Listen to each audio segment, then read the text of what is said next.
Well, to Taiwan now, where the family and friends of the missing are waiting anxiously as emergency crews try to reach dozens of people feared trapped after an earthquake. Take a look at the damage to one of four major structures mangled and tilted by the quake in the city of Hualien.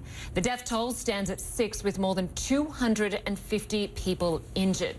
CNN's Alexandra Field has now reached the scene of Taiwan's east coast and is feeling the aftershocks. Give us a sense of what those aftershocks are like, Alex, and how are the efforts to find those still trapped going?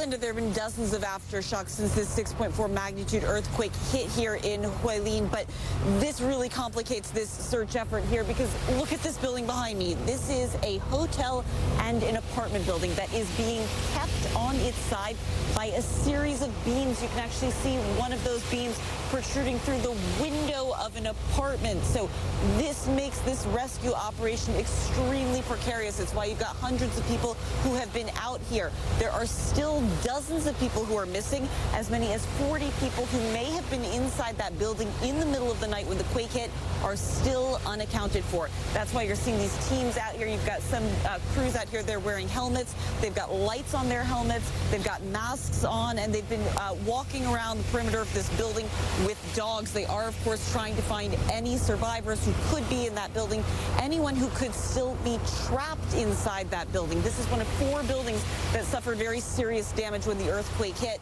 2 were city buildings. Another building was another hotel.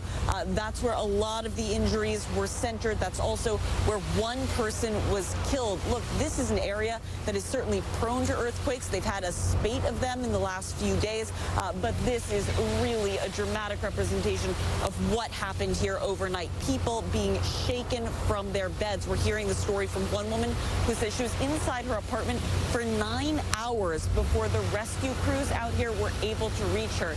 She describes feeling the floor sink from underneath here, but certainly these crews are trying to be extremely careful, extremely delicate as they do the work of trying to get inside this building and trying to find any survivors who could need their help.